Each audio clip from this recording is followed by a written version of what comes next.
This is Tyler, your antisocial critic and the host of the AntiSocial Network, your number one source for anachronistic conversations online. Come join us each week to hear opinions from some of the best voices discussing entertainment, politics, religion, and modern life on the internet today, most of which you've never heard of, but I have.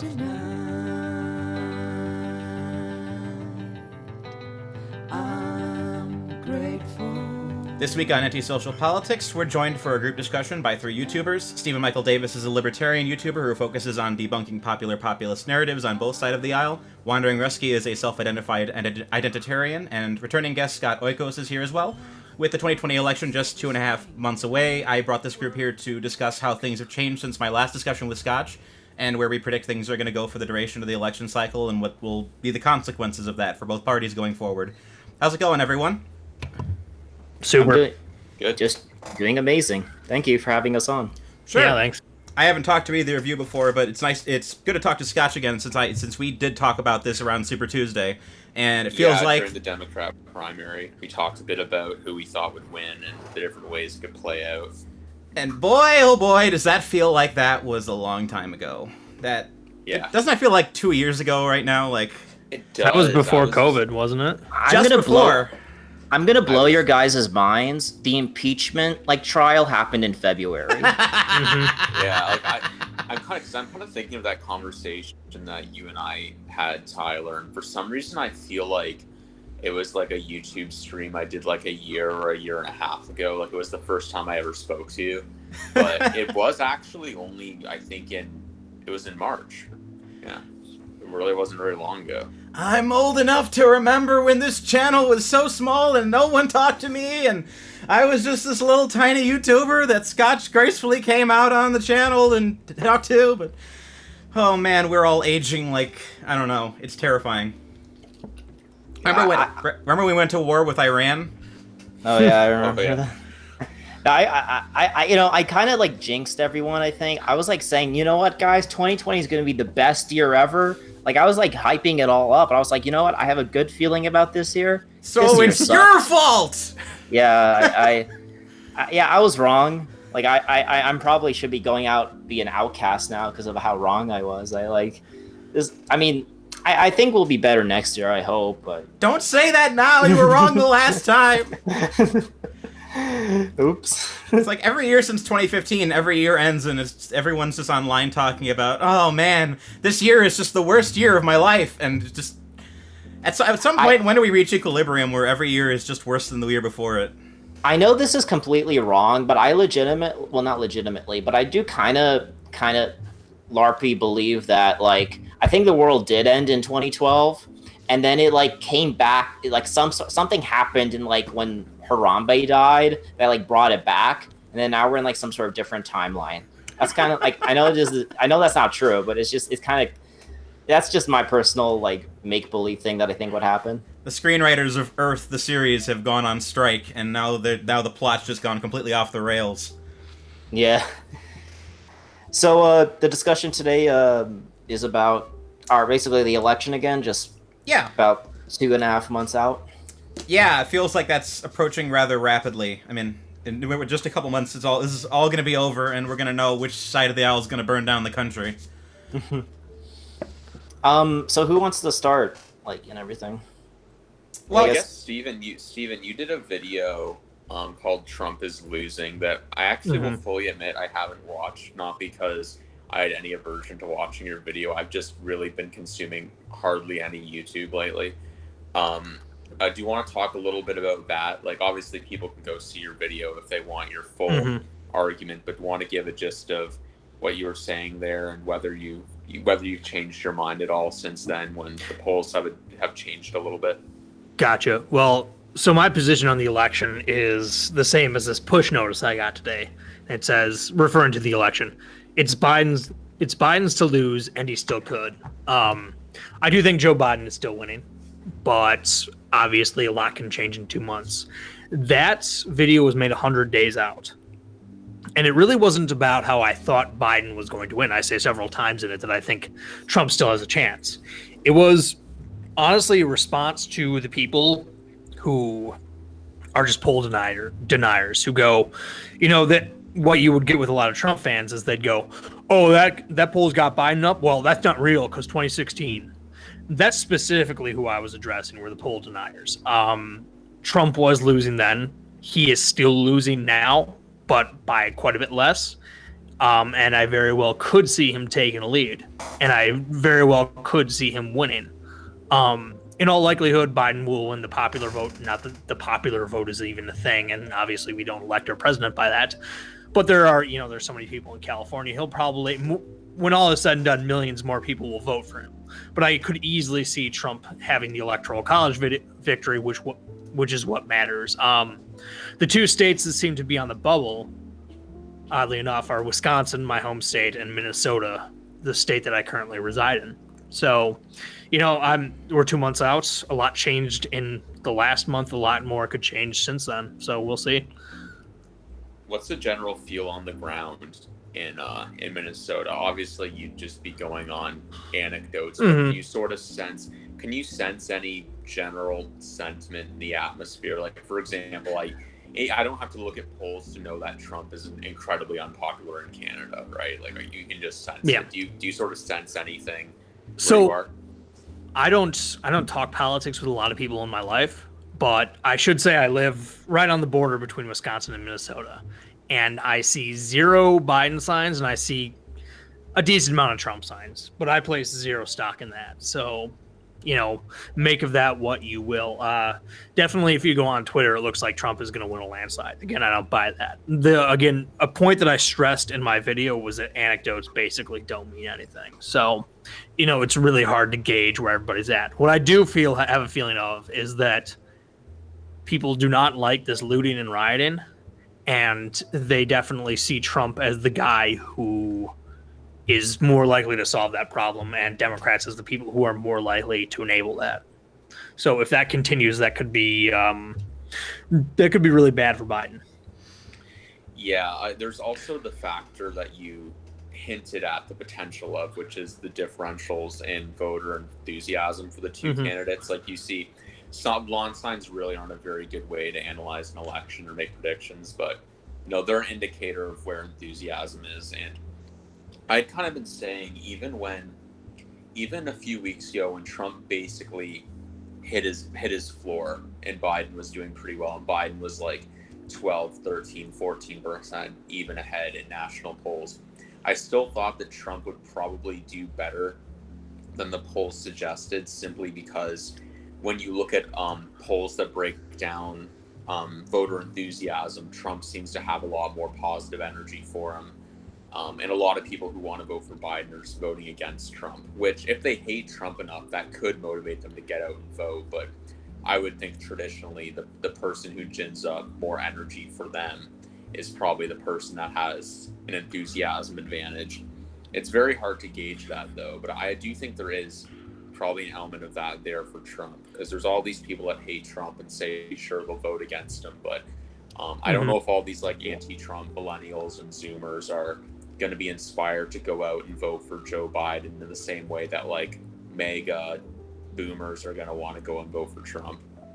Well, go on, please. Sorry. What I'd say in this election, it's not a Trump versus Biden election. It's people who support Trump and people it's a Trump versus anti-Trump election. Biden is simply a placeholder for the people who don't like Trump. So the way I see it for this election, it's a referendum basically on, all elections are like this, but it's no one's voting for Biden because they like Biden. They might like Biden. They might actually like what he stands for, but it's the main reason why they're voting for him is to get rid of Trump. And, that might seem obvious, but it isn't like I'm so excited about Biden's, healthcare plan, or while as for people who are voting for Trump, they like, at least in theory, what he's standing for. And so to me, the election isn't a Trump versus Biden. It's basically, how well do you like Trump? And in terms of that, I think that might actually help Biden a little bit, because a lot of people are projecting, to me, I think people are projecting onto Biden what they want, because right now no one's campaigning, Biden's not really making any noise. And I think, people, whoever they want to attack, Biden's going to be, anyone could. So that's why I think Biden's really ahead. And I think that's actually a good strategy for him. But right now, Biden to me is just like some sort of placeholder for everyone on who they want an anti-Trump person. But basically, when people vote for Biden, it's more of an anti-Trump vote than it is a pro. I haven't heard Biden say the word return to normalcy, but that kind of feels like what they're kind of pumping him up to be. It's just, oh, there's 4 years of chaos, and when Biden's in office, everything is going to be returning to the nice, cool that it was like the Obama administration. But it's like you said, this election is a referendum on Trump, and that's definitely his best thing, because the last election was a referendum on the Obama and Clinton, and they lost. So I would say if this is ultimately going to be a referendum on Trump, then Trump's automatically losing. But if everything that's happening right now with the consistent rioting and the economy is being what it is, if that stays the way it is up until election, if we have 3 more months of rioting, I'd say it stops being a referendum on Trump and it becomes a referendum on the status quo. And because at that point, do people blame the status quo on Trump, or do you blame the status quo on everything else? One of the most irritating things in the world to me is when people show the images of rioting and they say Joe Biden's America. Like Donald Trump is president. Now, if you want to make a more genuine argument, go, this is the future progressives want, or something like that, or point out that most major American cities are governed by Democrats. In fact, all major American cities, basically. You point out that the Democrats are soft on crime or whatever, but you can't say it's Joe Biden's America. No, it's just a pet peeve. Absolutely not. A real problem for the Republicans is that their messaging is kind of disjointed, because there's a situation on the left where the left believes a certain set of things, and the person who's running to represent them, the Democratic nominee, really doesn't agree with a lot of those things. So Republicans will kind of, they're kind of in this weird position where, like, yeah, everyone knows that the American left, especially when you get further left, is soft on crime, this, that, and the other. Mm-hmm. But Joe Biden himself, who's actually running in the presidential election, has a history of being tough on crime and all of that. So, which is why a lot of people on the far left hate him. Yeah, the Republicans are in this really tough situation now, because now when they try to say Joe Biden is going to defund the police, or Joe Biden is like a crypto social, like, they sound ridiculous, but I kind of get what they're trying to say about the Democrats. It's just the Democrats are being led by somebody who doesn't really represent their more recent shifts. So messaging is weird. One thing that's really another thing they're disjointed about, they always there's like, you see this in like I think the GOP Twitter account did this, and I think a lot of Democrats have done. It's like, Joe Biden supported the crime bill, Joe Biden is gonna arrest all these people, and then on the next breath they're like, oh yeah, he also wants to defund the police and be soft on crime. So it's like they're trying to have their cake and eat it too, by saying he's tough on crime and that's why he's bad for black people, but he's also soft on crime. That's bad for, like, I don't know if people are smart enough to point out that contradiction. Maybe that is a good strategy, having both ways. Because if you look at now, to me, it's all hocus pocus. Like, I think if you saw the convention, it's a mixture. Their message is a mixture of, like, we're going to condemn rioting, but we're also for criminal justice reform, and look at how great we are. I don't know how much, like, the whole thing about, I mean, obviously I have a policy disagreement on their focus on like, we're going to end racism and all that, because I think the whole premise of it is wrong. But, like, I don't know how much that's actually going to help them with minority voters. I don't know how, but, I guess we'll see on the election day. I just don't know how many, how that's going to, because obviously appealing for the rioting is supposed to help with the moderates and all that, and for most Americans. But the criminal justice reform, I don't know if picking those two issues are going to actually help them with minorities. It's possible that the looting's just not going to be a factor. I mean, neither one of them really gives off the image that they're going to be the law and order guy, despite the fact that Trump's going on Twitter screaming, "Law and order!" and all craps every other day. I just get this sense that none of them are going to actually, like, roll up the National Guard. I mean, Trump said as much in his his 4th of July speech, or when he started doing his campaign again, like, oh, I'm not going to roll the National Guard in. I'm just going to let the cities rot so that we can prove how bad the Democrats are. Yeah, it's hard to say, too, whether Joe Biden would be tougher or weaker on the rioters, because the argument that he would be weaker is basically that some number of people who vote for him are involved, and taking on your supporters is always something that politicians avoid. But there is an argument that Biden would be stronger when dealing with the rioters too, because it's kind of like what Ann Coulter said about, and I think she was right about this, about like Trump versus Obama on the border.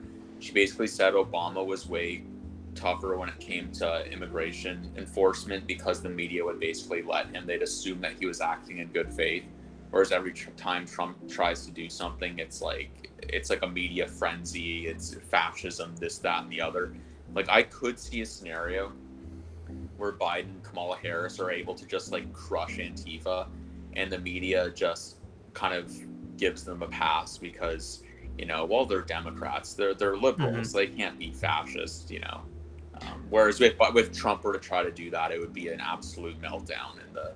You picked on something. You're picking on something that I think it's like, I'm still voting for Trump, but I actually think it's actually might be in the best interest, at least if you're someone on the right, to have a Joe Biden presidency, because I think, especially if it's with a Republican House or Senate, which could not, where they don't have to steamroll the whole agenda through. So, because the reason why right now is because you mentioned it, Scotch, that, you know, it's right now it's Trump. How would you say this? Trump is like anything he does, like the media is trying to, like if for example, let's say he just sends the National Guard into Portland, like that's like I mean, he tried to do that in like a covert, secretive way, and this became a huge scandal. And I think if Biden does it, like now, you know, they might have some progressives kind of like, oh, you know, like might chipper about it, but like the broader American electorate is going to be a bit more, because the way they see Trump is like this divisive person, and whatever he's doing is trying to be some divisive asshat.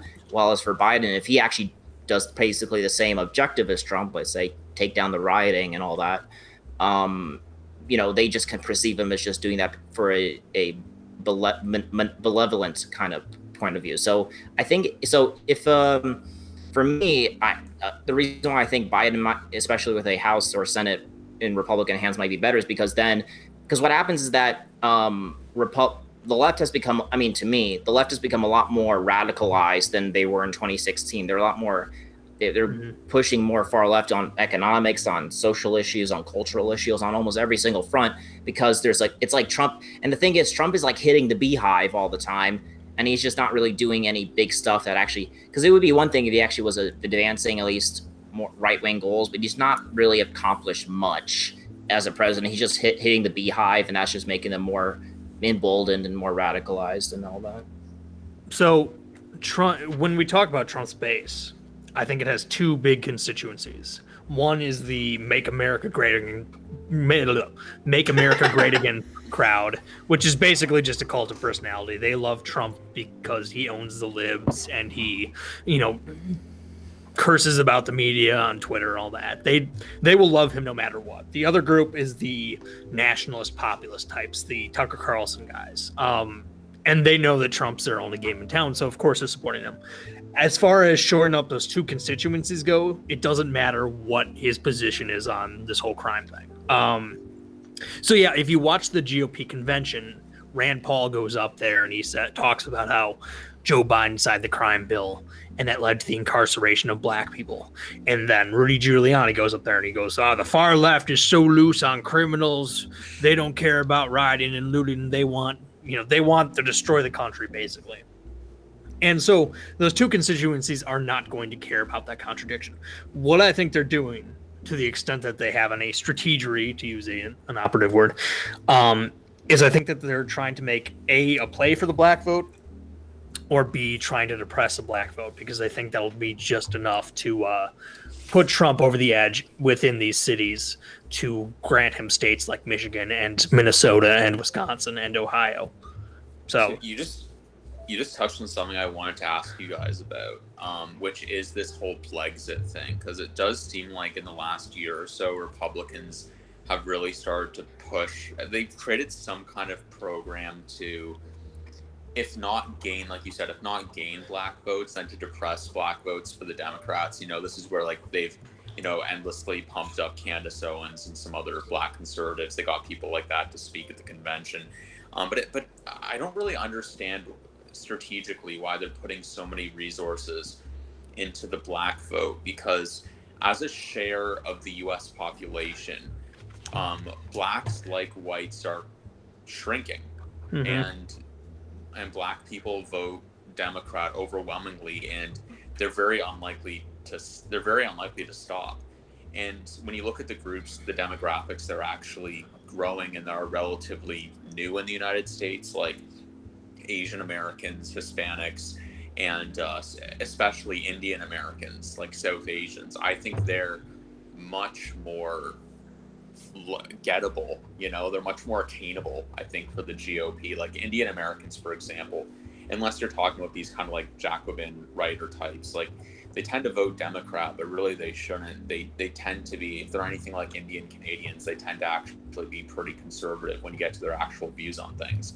So I don't really know why the Republicans are putting so many resources into trying to get the black vote and are kind of crafting their narratives around that, when really there's these actually growing demographics that actually agree with them on some stuff and aren't as locked into the Democratic Party. Like, what do you guys make of that? Well, go on. Well, the black vote, it holds up a huge segment of the Democratic vote. So there are strategic reasons for wanting to tackle that vote, if only just because if they could get 50% of the black vote, it would knock out it would change the flow of some major cities. And I imagine part of it just comes down to the fact that so much of race discussion in America has to do with the relationship between white and black people. So I would imagine that's particularly the focus, just because so much of the energy goes into discussions about those two racial groups. Now, in regards to the other races that tend to vote, I mean, I think the Latino vote is like 3 or 4 times better in terms of percentage-wise for Republicans than the black vote are.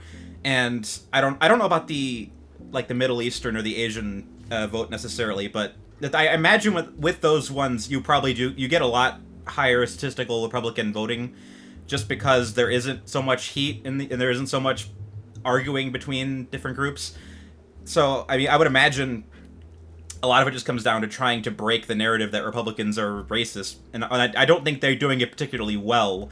I mean, a lot of it just comes down to perception. Like, right before 9/11, something like 70% of Muslims voted for the Republican Party, and after 9/11, now it's down to like 10% or less or something like that. So a lot of it's just this general perception that the right is the public, that's the party that's against minorities and for the white people. So if you can break the perception that it's the white people party and that you can get a lot of black people in, I think that would go towards getting other groups in too. One thing I'll also say about this, if I had to give a justification for it, is that when you look at the black population, the way it's spread is in almost all the states, and especially they're prevalent in a lot of big swing states. Like, you could argue that yes, one reason Trump won, which is something everyone kind of focuses on, is that it was the non-college educated white voters in the Midwest that voted for Trump, and that's what carried it. But another reason is the lower black turnout. And if black turnout was as high as it was for Obama in like 2008, as it was for if that translated to Clinton, she probably would have carried like those states. And the thing with Hispanics and Asians, while yes, they are, I think Asians are still smaller than the black population, but like Hispanics, they're mostly concentrated in like the Southwest, and like they're not, and the Asian is like concentrated in the West, and so they're not, and so, maybe like, that his playing for a game with Hispanics might help with like Arizona or New Mexico or something. But that's like a bit more of it's for the black, when they're trying to play for the black vote. I think it's more they're trying to aim for the black populations that are up in the north and all that. And that at least that's my perception. I think, I think no matter what they do, I mean, I guess we'll see, maybe I'm going to be wrong, but to me, I think they should focus on the group of people who actually are already voting like Republican, which is like non-college educated white people. I mean, they're already voting for, I mean, I think in their mind, they're like solid shut, like they're not going to vote. But like, let's say the turnout's the same, like let's say Biden wins the same amount of non-college educated white people as Obama did, then, that's a bigger play than them trying to gain 1% more or 2 in the black vote. So I mean, that's my opinion on it. So I think that some of it's strategy, some of it's just happenstance. As far as the strategy goes, I do think in certain ways it's almost more of a natural constituency for a Trumpist Republican Party to appeal to black voters than, say, Hispanic or Asian voters, because a lot of the values and cultural values of the black working class aren't that far from the white working class. They have similar views on immigration, for example. They also have the issue of like school choice that they think they can appeal to black voters. There's also a cultural element here too. Donald Trump was, like a figure in hip hop, frequently referenced anyways amongst black folks in like the 90s. He's in a ton of music videos and stuff. And I think maybe Donald Trump thinks, oh yeah, these are my people. They know me well. And to Russki's point, as far as like depressing black turnout, that they don't have to do that much to tilt the scales in Trump's favor. Like you said, if black turnout, which is a relatively small percentage of the population, was the same for Hillary as it was for Obama, then she would have won. But it wasn't, so she lost. And I think that part of it's just, oh, well, we can tip the scales just a little bit on this particular constituency, and then we'll win the votes we need to win to vote, or that we need to win. Yeah, that makes sense. And the point, the point that was made about by Russki about where the different groups are situated is also important, because for whatever reason, it didn't really dawn on me that when you look at East or South Asian Americans, they're overwhelmingly concentrated on the West Coast and I guess Hawaii, which like probably a large majority of them are in those states, and those are like locked down for the Democrats. So there's not as much point in going for them, I guess.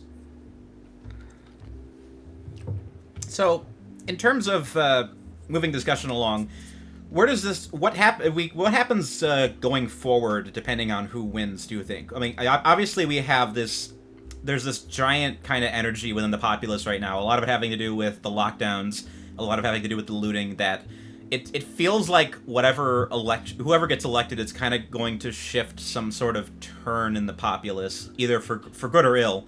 What do you think the consequences of their victory is ultimately going to be for either Trump or Biden? So every president elected in my lifetime has had this soft illegitimacy following them around. Bill Clinton won the Electoral College, but he never got above 50% of the votes, and arguably he won because of Ross Perot both times he was elected. In 2000, George W. Bush lost the popular vote, but he won the Electoral College. In 2008, Barack Obama won both, but there was this whole he wasn't born in America thing, which of course was never actually an issue, but it followed him around amongst Republicans. The next president, whether it's Trump or Biden, is going to have that soft illegitimacy hanging over their heads. So like Trump, like I said, will probably not win the popular vote. If he wins, he's going to win the Electoral College. In that case, the liberals will look to that and say, well, he really shouldn't be president. And Joe Biden will, if he wins, he'll probably again win both, but Donald Trump will go around saying, yeah, there was voter fraud and it was rigged and blah, blah, blah. I don't go as far as some people and think he's not going to leave office. He'll leave, but he'll do it with sour grapes. So either way, this idea that the president, people always talk about, well, the president needs to unify the country. And I think that's a canard to begin with, but apparently a lot of people buy that. Either way, in 2021 on the inauguration, that president, whoever it is, whether it's Trump or Biden, is not going to be able to do that. And a significant portion of the country is going to look at them as illegitimate, which is going to hamper whatever ability to pass an agenda they have. Yeah, I was thinking the same thing. I can't really see either side, taking a loss here, like taking the L. I kind of wonder, though. I honestly think, especially because liberals are younger, and when you look at what they've been doing lately, it leads to me to think this. I think if Trump is reelected, there will be a lot of civil unrest, because I think there's a lot of people, even the ones that aren't like these kind of Antifa hit the streets types. I think there's a lot of people, like older liberals as well, that just really want him gone and have been waiting so long for this. And I think Trump's actually been really bad for a lot of the mental health of these people. And, like, I think Trump being reelected will cause social strife. I don't know how exactly it'll manifest, but I think it'll cause a significant amount of it. I think that depending, if we're talking about like what's going to be the future, kind of, how people are going to perceive it. Now, I'm not, I'm kind of a youngin' here, so I've only been through like 3 or presidential elections that I remember, and so for me, maybe this is just, but every election always seems like to be like, this is like, it's a make or break one. This is the most important election in our lifetimes. I don't know if you guys could back that up. They say that every time. Yeah. But so, I don't know if this seems like in 2016, it was more like, Clinton's just kind of representing kind of the Obama dynasty and then, Trump was just this outsider guy. And it just seemed like it was just a battle between that. But this time it seems like it's like we're a lot more polarized. I don't know, like in 2020 than we were in 2016. And I think what's going to be the result of like whoever wins, I think it just depends on what the result is. Now, the way I think if Biden wins a big part of the popular vote and wins a big part of the electoral vote, like plus 320 or just plus 300 even, then I think nothing's gonna, no one can really claim it was all rigged. Now, because I think that, you have to be, once there comes a certain point where you have to throw your hands up. But I think if it's close, I think if it's like, let's say, imagine this scenario. So a lot of people are going to be, I don't know how this works, but I think, do they count mail-in ballots first, or do they count those like later? I think they count them on election day. Okay. Well, like, let's say it's like 206, like, let's say it's like, it goes to, let's say it's like 270 to 269 or something. And then let's say after some late, they count some more ballots and looks like Joe Biden went ahead and he won a state. So then that puts him over the edge. Trump isn't gonna, to me, I know this, a lot of people like want to role play. Like he's gonna not leave office. They're gonna have to drag him out. But like, I think in that situation, I think even regular people are gonna be like, yeah, something like we need some new recount or something. I think if it's like that close, because I don't think, because maybe in normal times people would accept it, but I don't think in this polarized state that we're in, people aren't going to just give up, if it's that close. I think it all depends on what the election results are. If it's decisive in either way, I think there will be some protests and some yammerings, but I don't think it's going to be anything like that's going to tear society apart. But. And to piggyback off that mail-in voting points, they're saying it could potentially take weeks for all those ballots to get in, 2 to count them. So we could be looking at a long 3 weeks before we even know who the president is between election day and the actual count. And imagine like, let's say Trump, let's say Trump is ahead by like, say 271, 272 electoral votes. And then after like 2 weeks, after some counting of the late mail-in ballots and all that, it turns out Biden wins that state, and then Biden wins. Or it's 260 to 260 and we're waiting on mail-in ballots for Pennsylvania. Yeah. And then a situation like that could tear this country apart. I don't want to be hyperbolic, but it would be really bad. I don't know. You guys are probably too young to remember 2000, right? Yeah. Oh, yeah. Election day was obviously early November. We didn't learn who was going to be president until mid-December, and that was a very hectic 6 weeks. It's going to be like that all over again. I have a bad feeling. It's going to be worse now too, because people are more political than they were in the late 90s.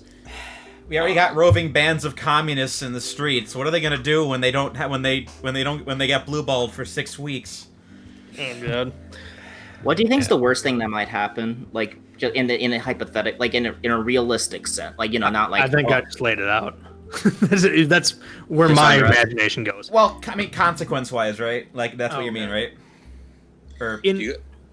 Sorry, Karen. I get the sense the worst thing that can happen with everything is just the cultural consequences, because Biden is not. I mean, I grew up conservative, so I have that kind of tribal hair on the back of my neck stand up whenever I see a Democrat. But of all the Democrat Democrat nominees I've ever seen in my lifetime, he bothers me the least, and it's because he's such a neutral presence in modern politics. Like, I don't think he's going to be the one that he's not going to push the leftist agenda, and he's not going to make all of the leftist dreams come true. He's just going to sit in office for 4 years and then probably not run again. He'll be like a Gerald Ford type figure. Yeah, exactly. Like a guy to follow up a very controversial president. Yeah, so my concern is entirely about what's going to happen outside of the office, because I don't think the roving Antifa crowds are going to be as energetic if Biden's elected, but they're going to be just kind of broiling the whole time, being like, we could have had Medicare for all if you voted for the right one. And they're just going to be sitting there waiting for 2024 and be like, next time we're going to run Bernie Sanders' corpse again. And at that point, it'll probably be better for the overall health of the country. But if Trump wins, there's gonna be a lot of boiling energy, and it's gonna be pretty ugly if he wins, regardless of what you think is better. I just think my main concern is more of the cultural things than around either one of them, because I don't imagine either one of them is going to do that much with their term, considering what was happening in the last few terms. Well, let's be clear here. If it doesn't matter what happens, the Bernie Sanders supporters were going to say that Bernie would have won. Well, yeah. And if Biden wins, they'll say Bernie would have won by more, and the Democrats would have carried even more House and Senate seats or whatever. If that scenario happens that I laid out, where it's like 260 to 260, and Pennsylvania is hanging in the balance, I genuinely believe Trump will declare himself a winner, and then the mega guys will be all up in arms if the facts contradict that statement. What do you think is going to happen? Oh, sorry. Yeah, sorry to carry on. Mine was on a slightly different topic, so. Yeah, I was just saying, like, what do you think would happen in that scenario, Steve? I don't know. They'd probably. I mean, I know Facebook would be all my boomer uncle would be all over Facebook with memes like Joe Biden's not my president. They would treat Biden or Trump like a president in exile. People say that, like, oh, they'd come out with their guns. Most of those people are actually pussies, and they wouldn't do that. I highly doubt there would be violence in the streets, but I guess you never know. I mean, but there's been violence in the streets over a lot less. Just look at the last few months. That's true. Just some 30 seconds of police footage will, cause chaos now. So it's hard to know exactly. That's a good point. So I was thinking about this. We all seem to agree that Joe Biden has like a very weak, almost to this point, non-existent presence, right? He's this very neutral kind of figure, and there's no real enthusiasm for him. There's not a lot of real hatred for him either. Like, the Republicans are mostly just talking about the Democrats because they don't really feel strongly about Joe Biden. Has there ever been an election like this where it is almost a pure referendum on the sitting president, where like the person running against them like was basically totally irrelevant? Because I can't really think of any myself, but I'm not as brushed up on American history as probably any of you guys are. Maybe one of the Reagan elections? I'm not sure. I'm sure you have to go back. Not one that I can think of. I certainly can't think of one. I'm sure 1980 would have been a referendum on Jimmy Carter. Sure. Anytime a president's running for re-election, the election is going to be more about them than it is about their opponent, but I've never seen it like this.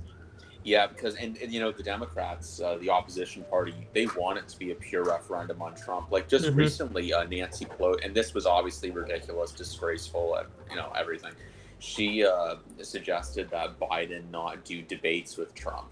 Because I think they just want to put Joe Biden in a box, have him occasionally say a reassuring thing, and then just let people vote based on their sentiments towards Trump. Because, the sentiment towards Trump in the country, like among normies and a lot of places anyway, is generally negative.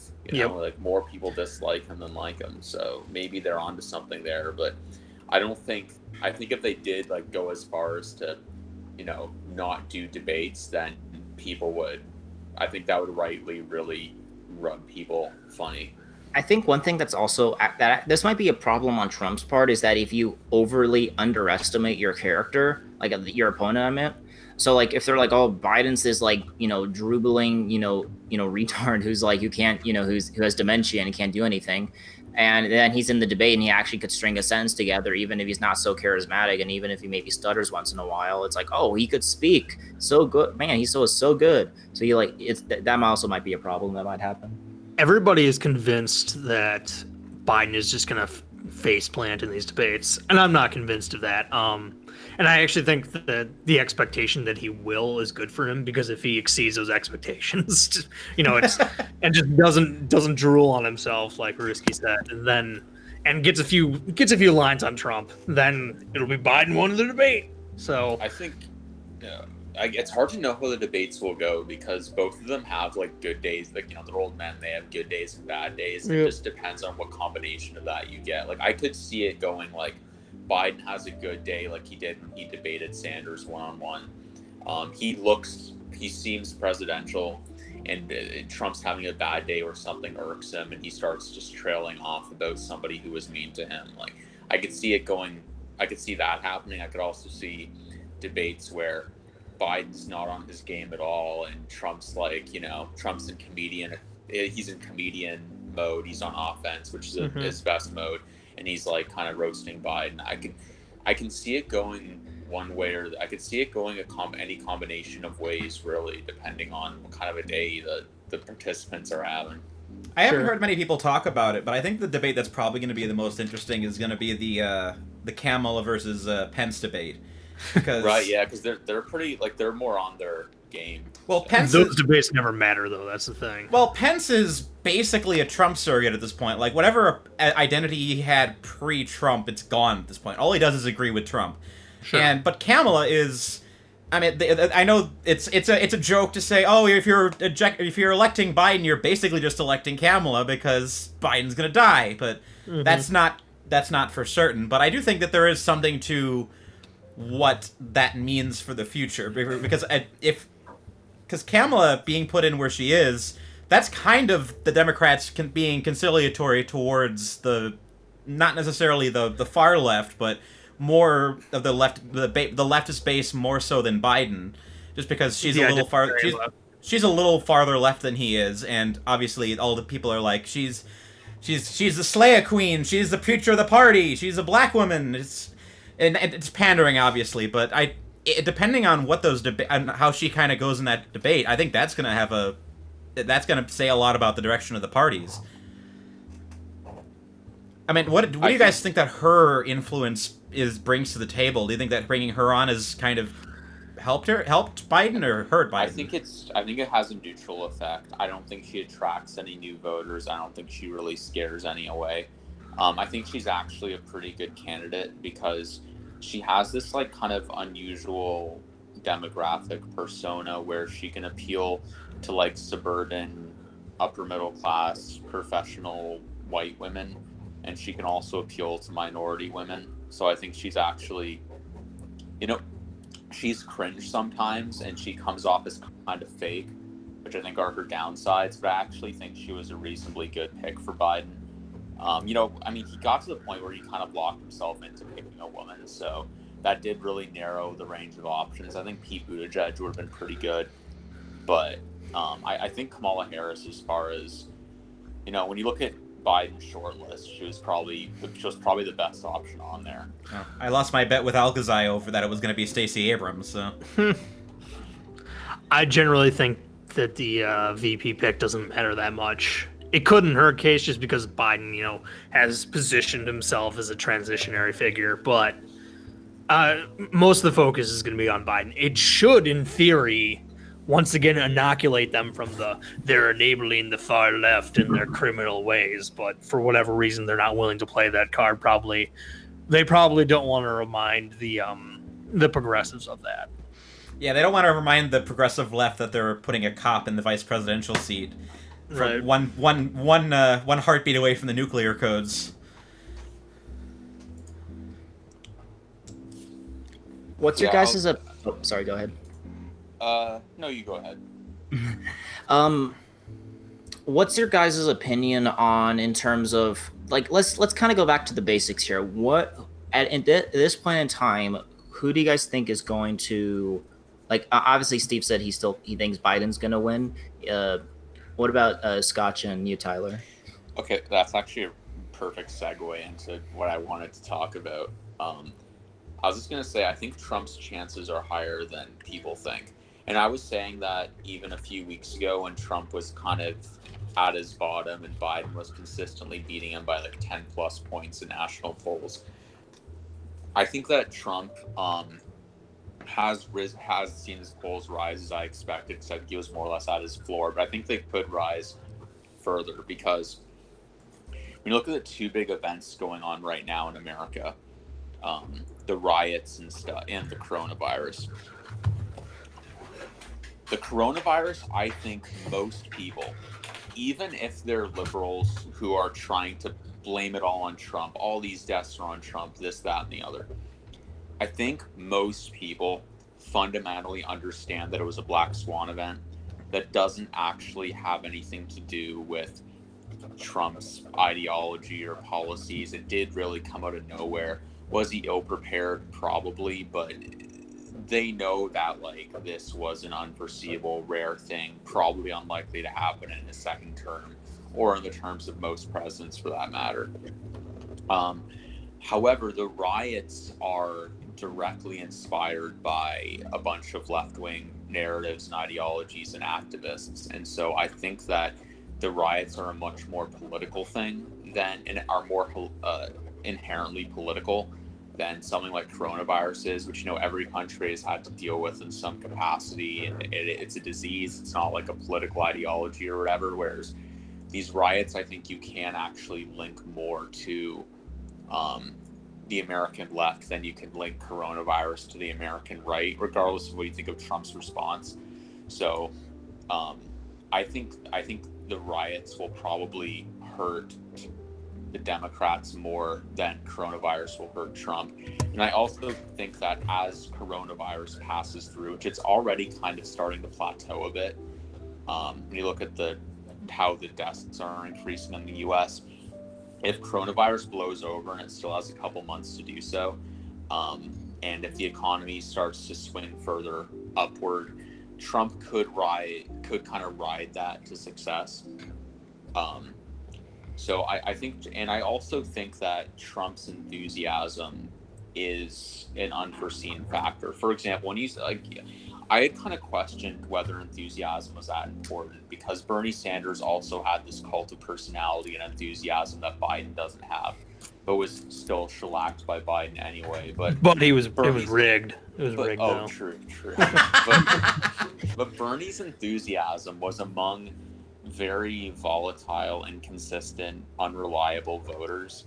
It was among low frequency voters. It was like young people. It was stoners. It was it was a lot of people that aren't reliable. Whereas Trump's support, his core populist mega loves Trump's support it's mostly white people in their 50s and 60s who are very reliable voters. And so I think Trump's chances are better than expected. I would have put him a few weeks ago. I would have put Trump at I would have put the odds at 70-30 in Biden's favor. Now I'd say it's 50-50, and I think it'll be a very close election. Personally, I think it's going to be a tough race. I know people say that every year, but I think it actually will be. I think it'll be close. I think if there is some kind of, mail-in ballot issue where it takes a while to count the votes, I think it will be a real nail-biter. That's my prediction. And I think if I were to guess, I would say it's slightly in Biden's favor, but very, very slightly. I'd say it's a 52-48 if I had to ballpark it. I think it's really close in terms of odds. I'd agree with most of that. The one thing that I think you're missing is that the coronavirus resonates most with older voters because they're the most likely to be hurt by it. And they're actually, as of now, they're swinging towards Biden because of his stance on the coronavirus. and they're the most likely to vote. So that could affect the election in an unusual way. Typically, older voters go Republican more, but if it depends on where the coronavirus is, obviously, come November. But I guess we'll see. Yeah. Now, just a quick question on that point, because that is a clarification. When you say older voters, you're referring to the 65 or 70 plus demographic, right? Because they're the ones that I saw starting to swing towards Biden. But do they vote in higher frequencies than like people in their 50s and 60s? Because I wasn't sure if they did. I knew that like 40 plus vote more than like under 40, but I didn't know that like really old people voted more than like Asian people. Nobody votes more than older people, so that's interesting. Because the Make America Great Again core base, it is like Gen Xers and Boomers. Like it's kind of the Gen Xer Boomer is like the mega core. Yeah. So. I still, in my opinion, I think I've always had this. It's an inkling feeling. It's like kind of just my gut feeling, but I do think Biden's going to win. Now, obviously things could change, and maybe I'm, you don't have to take my word for it. As I mentioned at the beginning of the stream, I predicted 2020 wrong, but for me, the inkling feeling is that this isn't 2016, and I think a lot of the the reason why Trump won, I think, was because of Hillary Clinton. I think if Joe Biden ran, he would have won. And I think he would probably won like 320 plus or something. I don't think I think that, and if you look at if you look at the Democratic primary, last time was Hillary getting schlonked by Bernie. She didn't get schlonked, but he was able to put up a fight until the very end. And kept winning states even when it was almost impossible for him to gain anything else. For this one, Bernie got knocked out early on, and then just that's it. And I think, as everyone mentioned here, as Tyler said, that Biden. I think the Biden being the Democratic nominee is the best thing the Democrats could have ensured to make sure they won. Anyone else, it would have. Biden's basically like this. At least in Normie's mind, he's a center-left, moderate Democrat person. And, and if it was like Elizabeth Warren or was it Bernie Sanders, it would have been about them, not anti-Trump. And then it would have and that would have hurt the left or the Democratic Party. And this whole Biden's a Trojan horse argument, it's it's kind of dumb, but it's malarkey. But it's also like too complicated. Like, I'm sure people at the Daily Wire feel confident in the theory that he's like a Trojan horse for socialism. But even if it was true, and even if they could come up with their 4 points to argue it, it's kind of too complicated a point for voters anyway. I don't think your average voter is gonna listen to that. Honestly, your average voter might not even get the reference. My elderly grandparents who are lifelong conservatives are sitting around talking about, man, I can't believe they're gonna nominate a communist for office, and I'm like, no, this isn't the Flight 93 election like the last 5. This is electing Biden is not going to be the end of the world. I could see it if I could see a more damaging leftist candidate being the end of the world, but this is not that. I think most people are going to look at Biden and say, he's the normal guy. About the debate. Sorry to kind of interject again, but I think I have to duck out now. But it's been a really good chat with you guys. It's been very illuminating. It's always a pleasure. Yeah, dude. Good to hear from you, Thank man. you so much for. Take care, my dude. Yeah. Thanks. Yeah, see you guys. So, in terms of, what reminded me about the debate, remember, we were talking about this about, Biden, once Biden gets out of his basement, he's going to be, schlonked by Trump. Well, I actually remember, I don't know if you guys remember, this was way back, 10 years ago in, the fall of 2019. Remember when they said that once Biden gets, on a debate stage with Bernie, he's going to get destroyed and all that? And then, obviously that never happened. Yeah. It's probably going to be like that. A lot of populists who have a pretty myopic view of politics, as far as I'm concerned, have this critique of Biden that's he's a neoliberal corporate shill, and Hillary was a neoliberal corporate shill. Therefore, Biden is going to lose just like Hillary. It's first of all, they're not identical policy-wise. Second of all, people vote on much, much more than policy, and there was this visceral hatred of Hillary Clinton amongst certain people amongst people who aren't just conservatives, but who are relatively apolitical. And there was 25 years of Hillary bashing that were baked into her cake. Biden just doesn't have that baggage, and you can't come up with it in 2 months. So that on that alone, he fares better than Hillary Clinton ever did. Yeah, 100%. I mean, there are a handful of things you could dig up on Biden that would make look really bad. Like, I remember early this year I went and saw that Clarence Thomas documentary, and he's front and center in that as the guy who talked down to Clarence Thomas and had all these horrible things to say about himself. If Trump was smart, they could dig up a bunch of his stuff and make him look bad. But it's going to be hard to make. You don't have the same visceral reaction that you do to Hillary Clinton. Like, 'cause there's like I said, there's a huge group of people that just hate Clinton. Yeah, people knew who she was and her husband for a quarter of a century going into 2016. That's just not the case with Joe Biden. He's Uncle Joe. He's the guy who stood behind Barack Obama all those years, and that's more or less what a lot of people know about Joe Biden. Yeah, that's why I've always had this inkling feeling that this isn't like. I think actually, like, even if it was, well, I think Hillary Clinton was the big reason why he won. I think that's why I think, especially, I mean, if it was like Bernie or Elizabeth Warren, I think we would have been having a different conversation. But Biden is just a dude. You could try to throw some mud at him, and maybe something will stick. But it's not going to be as bad as it was for Hillary, I think. And even if I've been looking at like election results and like for like the election, and Trump didn't really win like a big, like he kind of like increased the overall like how would you say it, the for example in 2012 in Michigan, I'm looking it up right now, Obama won 54% of the vote in Michigan, and then in 2016 Hillary Clinton got 47% of the vote. Mm-hmm. So there's some sort of big drop off now for Trump. Romney had 44% of the vote, and then now Trump has about 47. So there was a 2 times bigger decrease in Clinton support, and then it was an increase for Trump support.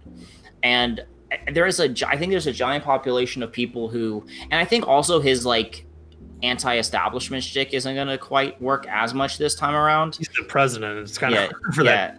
Yeah. So it's like, and I think there is a certain amount of people who did vote for him because he like was talking about trade deals and all that, and he's still talking about it. But I don't, after 4 years of nothing really happening, he's done stuff, but like he hasn't, that it's a lot harder because when people voted for him, I'm assuming in like these Michigan and Wisconsin and all that, it's they thought like he'd be elected and he'd bring back manufacturing, and while he has tried to do stuff on trade, they don't see the jobs back. So that like, well, I guess he didn't do anything, so they either would sit out or vote for Biden. Sure. Did you know though that more people actually voted for Mitt Romney in Wisconsin in 2012 than voted for Trump in 2016? Really? Yeah. And Romney lost Wisconsin. I think there are similar statistics in other swing states, but I couldn't rattle them off the top of my head. I only know Wisconsin because it's where I'm from. But yeah, so if we talked about enthusiasm at the beginning.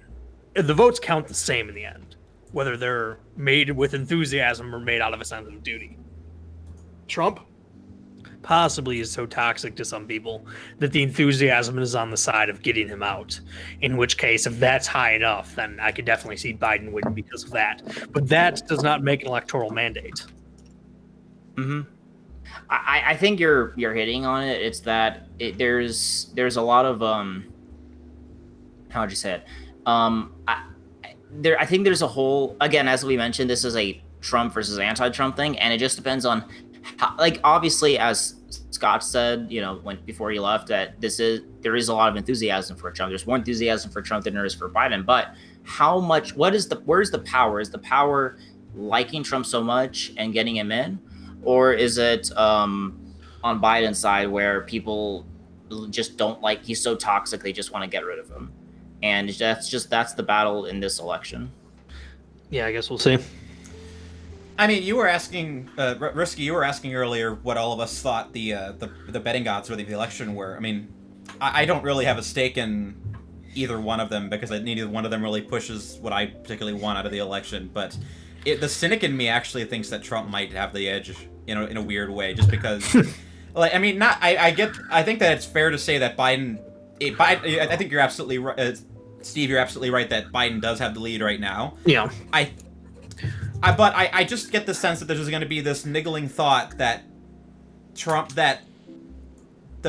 all the stuff that's happening right now, it's just going to keep happening, and it's going to keep happening, and there's going to still be rioting up through November, and there's going to be that little connected thought in their head that Biden might not be able to fix this, and people are just going to be so mad they're going to just start pouring. They'll show up for Trump, and that's the cynic in me. That's not me being enthusiastic about it. That's my thought. There's going to be so much rage in the water that it's just going to keep spiraling, and they're going to vote for the FU candidate.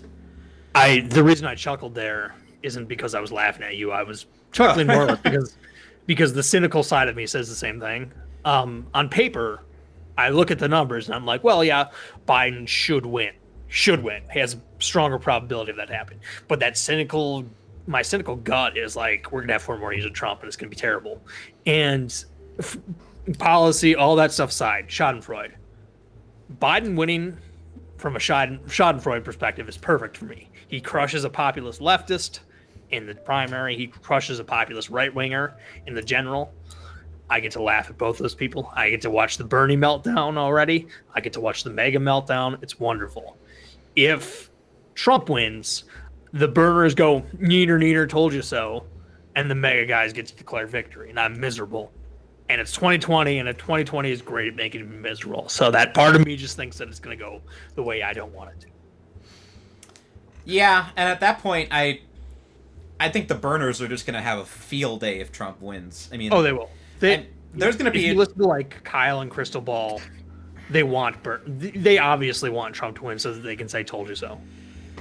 Yeah. What's your guys' opinion on Kyle saying it was a giant conspiracy when Obama brought in Amy Klobuchar, and then that's what derailed Bernie's presidential hopes? Did you not watch my video on this? Which video was that? That was the Kyle Kalinske loses his mind. I've watched that one. When did it come out? That I go over the reporting of that incident that never happened. And then even if that did happen, even if that's how things went down, that proves just how pathetic Bernie is, that he can't overcome the endorsement from a Midwestern senator and the mayor of an irrelevant town in Indiana. If that's all it took to sink his campaign, then he sucks. Yeah, I used to really like Kyle, and I still kind of respect him because I think he actually believes what he says and everything. But I'm starting to not like him in terms of I think he's saying a lot of stupid stuff. But so Tyler, you're saying I guess we're all on the same page that we think Biden's gonna win. I still think Biden's gonna win, even in my inkling feeling. Now, obviously, I want Trump to win, but there's an inkling feeling that it's Biden, and you guys said from what you guys see it's Biden, but you guys say that just depending on something, you could perceive something happening because it's 2020 that Trump might just pull it off. And elections get more contentious as when things get contentious, the numbers start butting up and you start getting into the 51-49% victories or crazy stuff like that. Contention makes things more likely to go towards just an even draw. Yep. And as things just continue to heat up, you're going to see more people start activating as they get towards the election, and more of the people that are confident that they want to vote for Trump are going to start coming out. And I regardless of if Biden wins or not, I think you're going to see the numbers just kind of get towards the middle just because of the way things are going right now in terms of the overall direction of things. Yeah. As we get closer to the election, a lot of people on both sides probably are going to have their come to Jesus moments where it's okay, well, this guy's got to win for the best. Have you guys heard anybody say that Biden is a lock? Not really. No, neither have I. And Russki, what about you? Not that. No, not. I think everyone's too scared about what happened in 2016 to say. It's kind of like what we've kind of been doing. It's like Biden is gonna win, but like, well, yeah, you see, Trump is also could win. So it's like they're. It's not like they're saying. So I think people are saying Biden is preferred, is like likely or even more like favored to win. But I haven't heard anyone say it's actually like locked. Yeah, if nothing else, everyone's chasing from what happened in 2016. I don't hear people saying that Biden is going to win, but I hear a lot of people saying that the media is saying that Biden is a lock. So that is a meta narrative that's really annoying me because I don't see it. I'm sure the media is mostly on Biden's side just because they despise Trump with the ever-living passion of 1,000 suns. So it doesn't surprise me that they would want to kind of internally push towards him, but I would not say they've declared him the victory, because I'm sure they know as well as anyone that this could turn to Trump again. Yeah, and that declaring him the winner already wouldn't necessarily help him either, because that could depress his turnout. The Biden campaign already said, when they were up in the polls, they were like, ignore the polls, we need people to vote. Because, like, you know, if a bunch of people who otherwise would have gone to the polls are like, well, Biden's going to win anyways, and there's this terrible coronavirus out there, I'm just not going to bother because we already know the conclusion. So that idea that, like, pushing Biden as inevitable would help him, that's not even true. How much do we think coronavirus is going to affect Election Day? Because at this point, it seems to be kind of an open question whether or not the polls are actually going to be open. There's going to be two things that influence. There's going to be the... so obviously we're still, like... What happened was so for the coronavirus thing, there's three things that could change it. One is the just actual coronavirus cases. Are cases going down? I think they peaked in like July or something again, and then now they're going down again. And you know, how is there like a second wave that goes through? Is it like, does flu season kick up and that makes it like we go to hell in a handbasket? Like, does that happen? Second, you know, do we second is what's the economic numbers? Like, is unemployment going down? Well, unemployment is going down, but like how fast? Like, can, you know, and what's the jobless numbers? What's the all those types of things? And third is vaccine. Let's say they get, like, I think maybe an October surprise could be say, hey, we invented a vaccine with Trump's guiding leadership, we got a vaccine, we're going to get vaccinated, things are going back to normal. So those are the three things I think that would influence what happens. I think right now it's in Trump's favor for coronavirus stuff. I think it also depends on how people frame it. I think the biggest thing the Biden camp has is Trump repeatedly saying like it, you know, coronavirus is a big fat mess. But the thing is, everyone was saying that, like, a big fat, like, it was nothing. Like, I remember like Bill de Blasio in New York said, like, you know, go visit like a Chinese restaurant, go visit, you know, like, he was just trying to go out. And this was like in March, like 10th or something. And you know, I could see it having a very just practical effect on the election as a fourth thing too, because I don't know about you guys, but every single polling place I've ever been to is almost exclusively run by older people. How many older volunteers are you going to get during a plague? Like, I could imagine a lot of polling places just flat out not opening for this election and forcing people to do the online stuff. And obviously, the online stuff is a controversy too, because Trump thinks that there's going to be massive voter fraud if we do it. And the left, the left's logic is always that if more people vote, then they're all going to vote Democrat.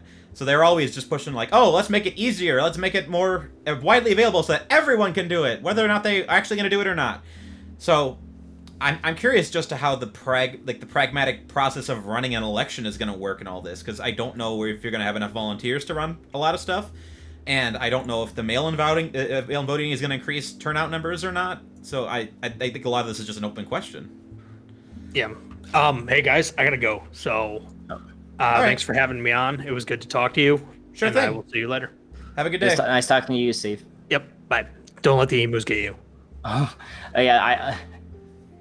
The emus are a terror. They aren't. I'm actually starting to go towards Steve's position on that. So I guess I think we should wrap it up.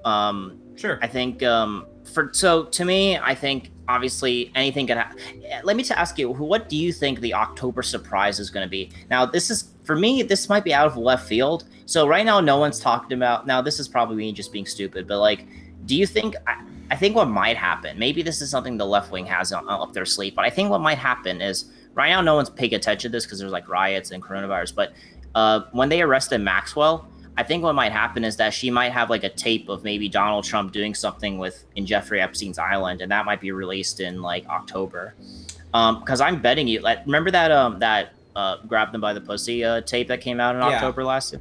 They had that for months. Like, they were waiting to release that. You know, they didn't just come out and then got released. They had it, and they were going to release it at a certain point. And to me, I think there's going to be, I think everyone that, you know, in my far off estimation, that might be something that might come out on October if that's something that is just, you know, in a fantastical sense. What about you? Absolutely sure there's going to be an October surprise. I just don't quite have my finger on what it's going to be. The Maxwell stuff, there could be something to that, but at this point, I don't know what they could share that doesn't already out in the public. I mean, the left's been trying to push those, like, tapes that are supposedly have Donald Trump on the island and saying all this inappropriate stuff, but that really didn't take off all that much.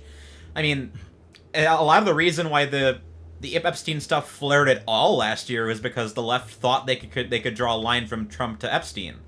And they're like, and then it quickly became clear that this wasn't going to just get Epstein, it was going to get a lot more people in trouble.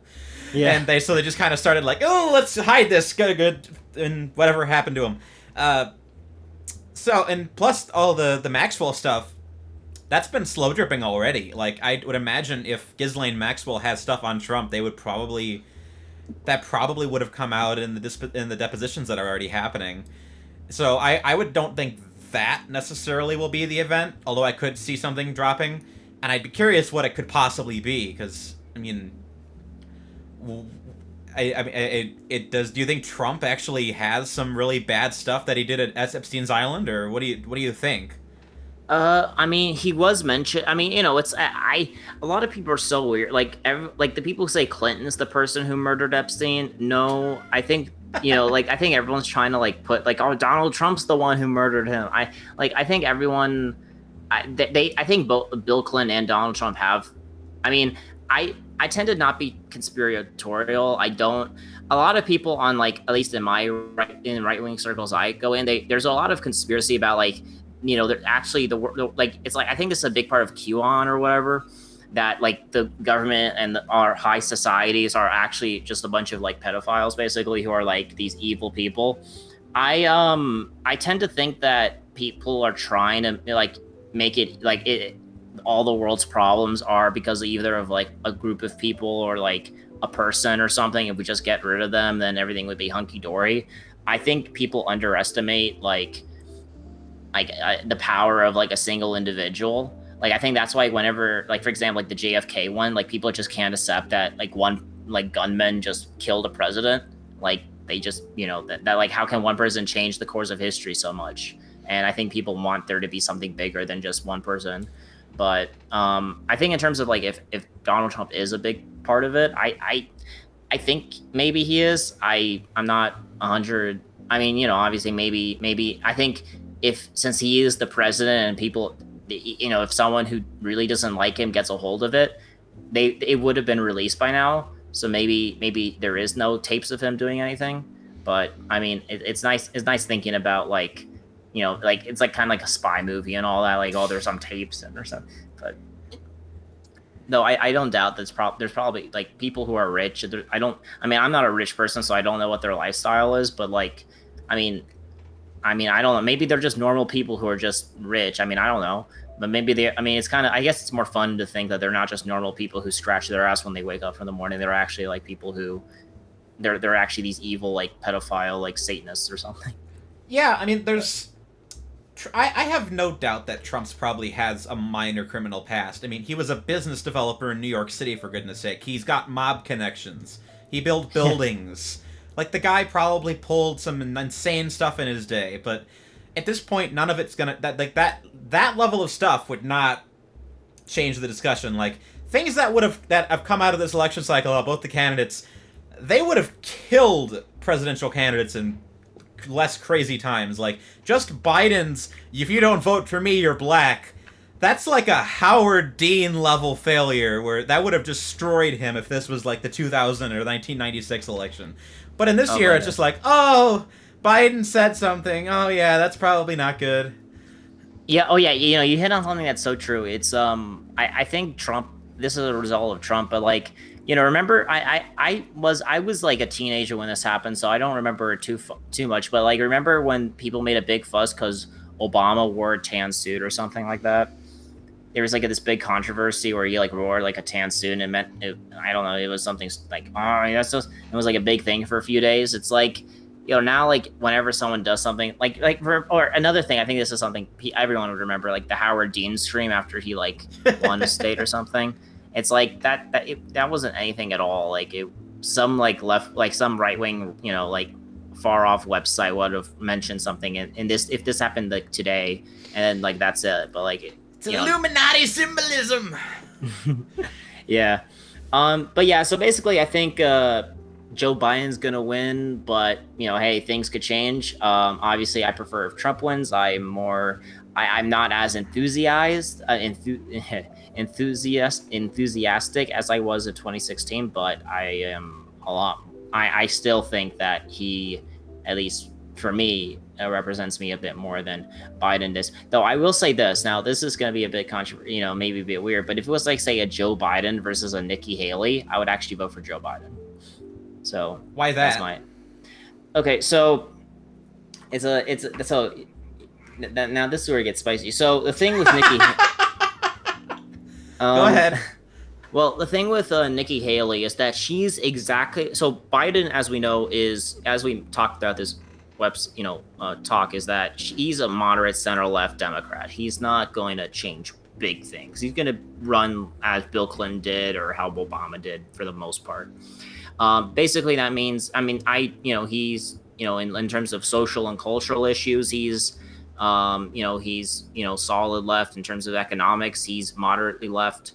Now, for me, my ideology is, I'm right-wing on culture and social issues. I'm like center-left on economics.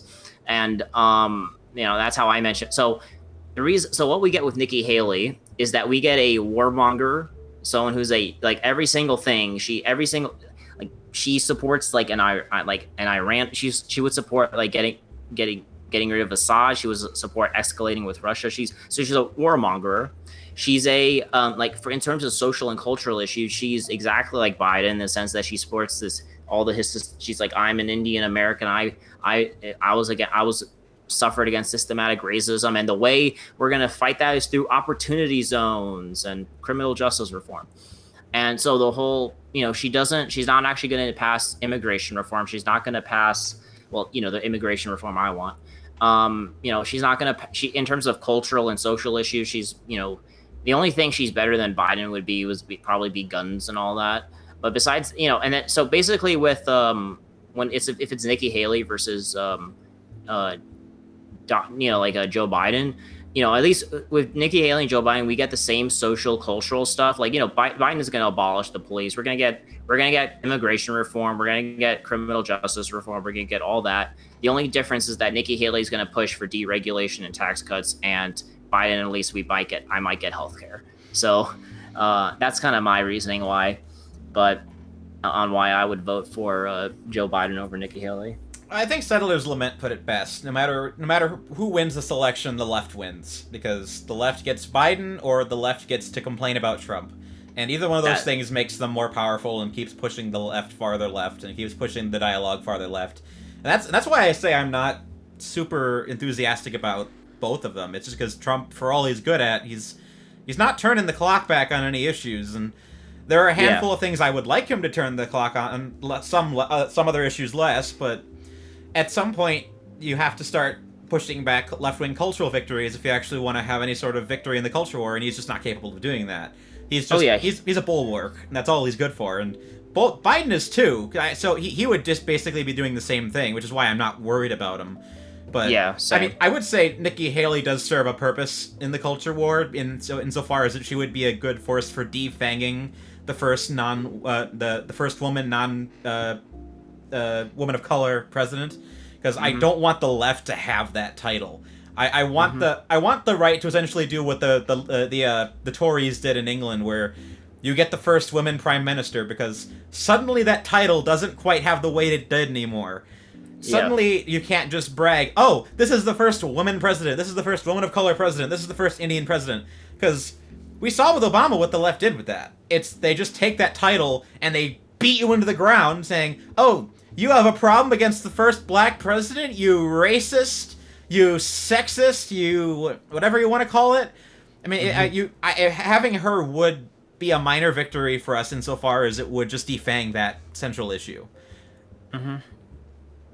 I think that that's a good point. I think, though, I think in terms of but if you look at the broader social cultural thing, like if we're actually trying to shift the culture, like Nikki Haley and Donald Trump basically agree on the same stuff. I think in terms of oh, we have a woman of color president, and the left's like, we don't care. I mean, they're not gonna oh wait, you have a woman of color as your leader. Okay, we're gonna give up. Which I do think that is somewhat beneficial to our cause, because it fights against the narratives, if only just because it removes the left's ability to use that as a weapon against us.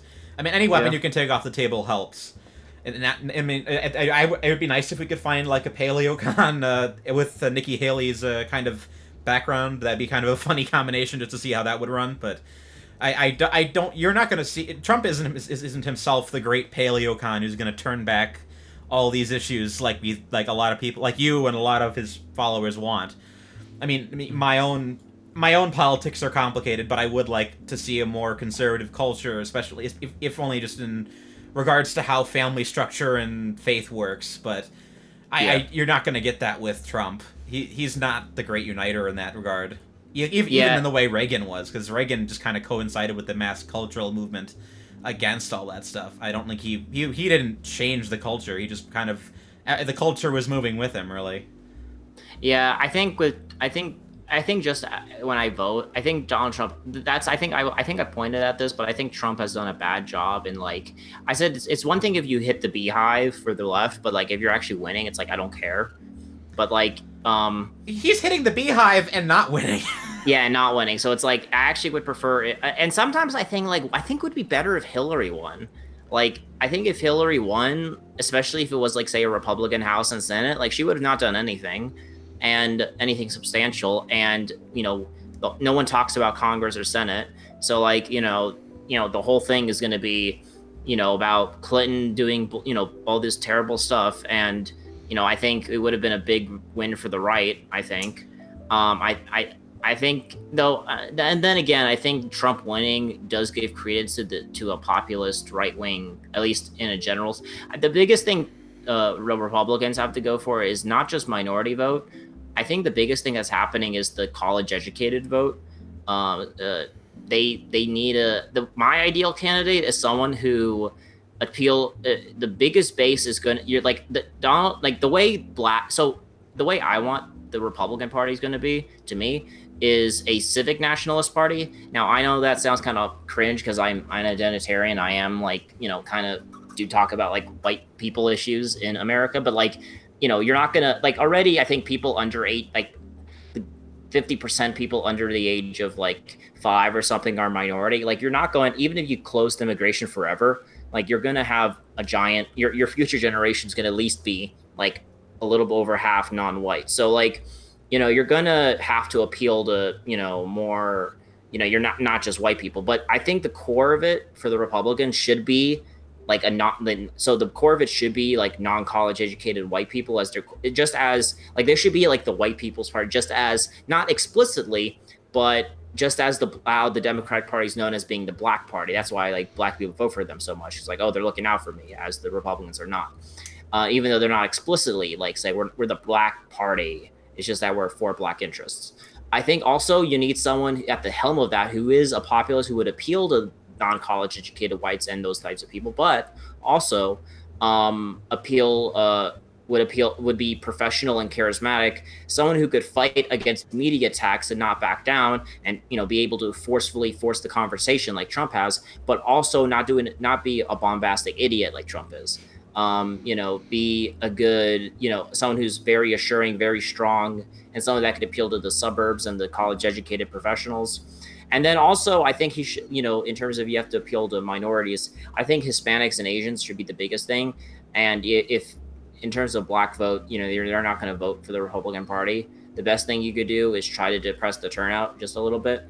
But I think the biggest thing is Salem. He's a friend of mine that I follow on Twitter. He calls it Castizo futurism, and basically the thing is that Castizo is a term they use in like South America or Central American to refer people who are 3/4 European and 1/4 Native American. So basically, they look white, but they're like maybe they're a bit more, have darker hair and a little darker eyes and a little tan. But they're pretty much European looking.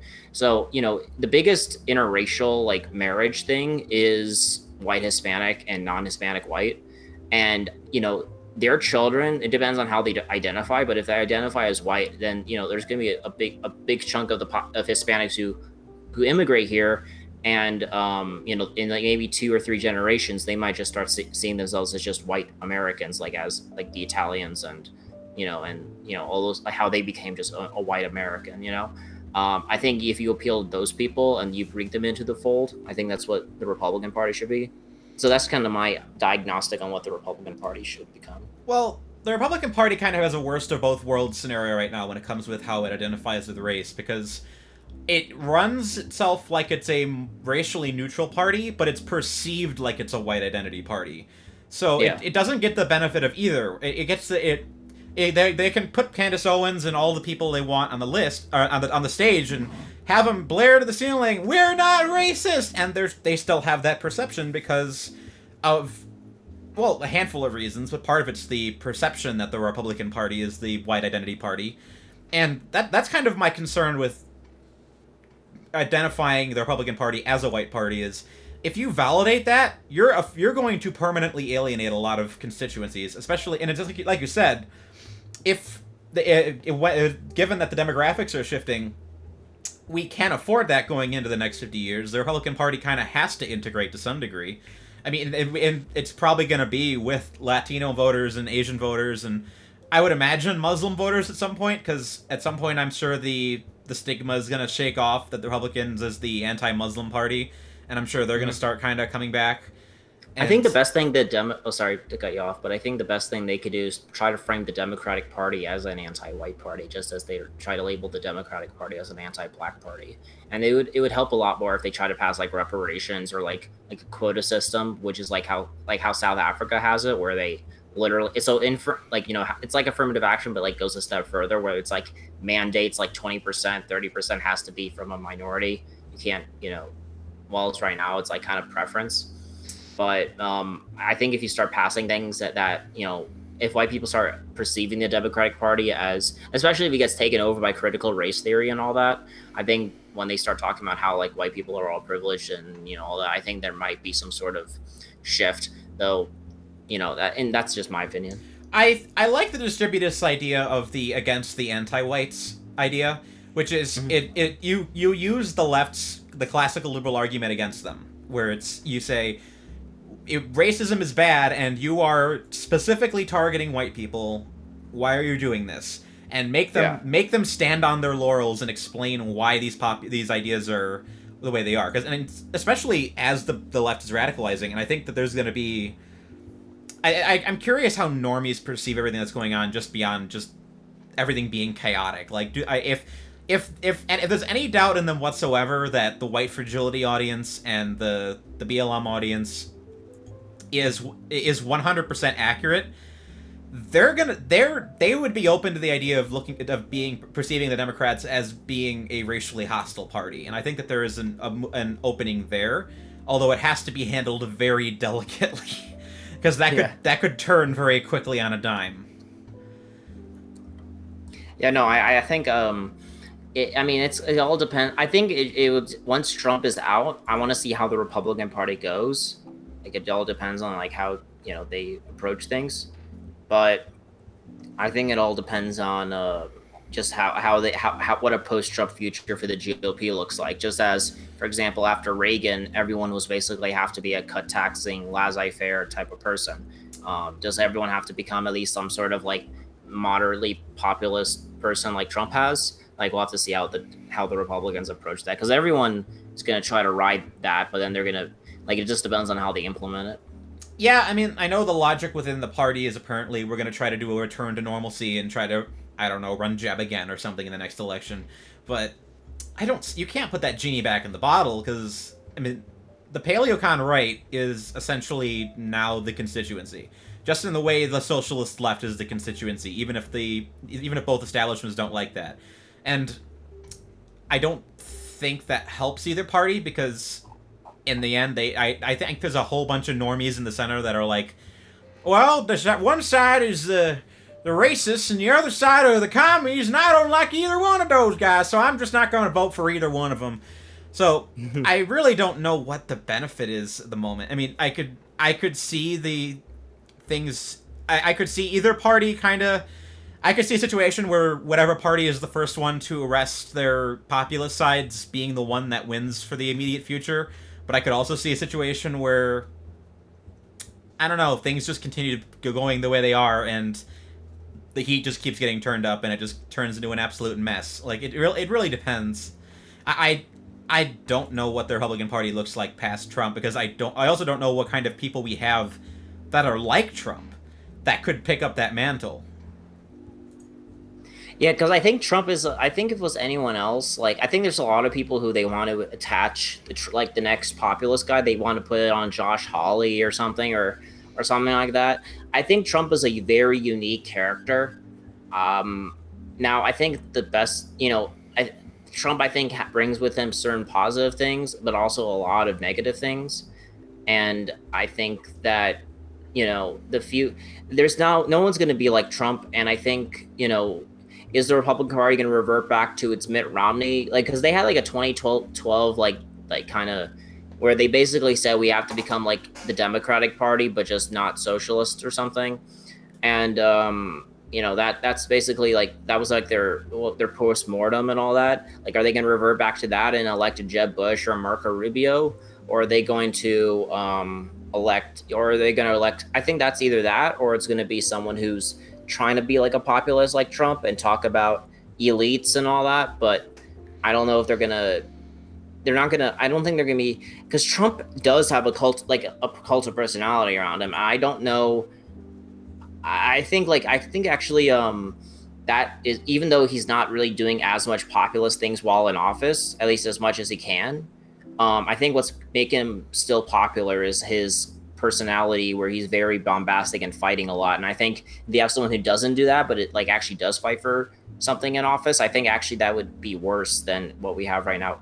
Well, in terms of like getting popular, because I think even though Trump doesn't have a lot of accomplishments under his belt, I think he's such a divisive figure, and people really hate him and people really like him.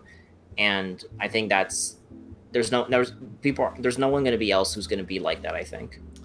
Yeah, I'm sure they'll try to run someone like Don Jr., who's got the same name, but he's way less charismatic and effective. So, I mean, that's usually you run the mini-me. You said you wanted to wrap up. Do you have any final thoughts? No, I mean, I've been not really. I think we touched on a lot of things, but do you have any final thoughts you want to say before I leave? I'm good. I mean, this was a long conversation, so we covered a lot. Yeah. Well, hey, I just want to say, hey, thanks so much for having me on. I don't think I've ever been on your podcast, but hey, it's a really great honor and a pleasure, and I hope you have a wonderful day. Sure. Thank you so much for coming on. No problem. Take care, my dude. If you ever need anything, if just in terms of like, professional help, or just, I don't know, if you want to help, if you just need help or anything, I'm here for you. I'm sure we'll do more of this kind of thing, because I've been wanting to get more Ship of Geniuses podcast is going, so. All right, well, we have a lot of, 2020 isn't over yet, and, there's a lot of shit that might happen, so we'll have to approach it, we'll have to see what happens, You just wait until World War IV. I'll be sure to enlist once it happens. All right, have a good day. Yeah, you too. The AntiSocial Network is a Groupthink Productions podcast. Editing, producing, and hosting are by Tyler Hummel, artwork by Crystal Calley, and original music was composed by Melissa LaFira and the late Dan Smolla. Like, subscribe, and please let us know what you think about the show in the comments below if you'd like to see anyone interesting be a guest on the show. Thank you for listening.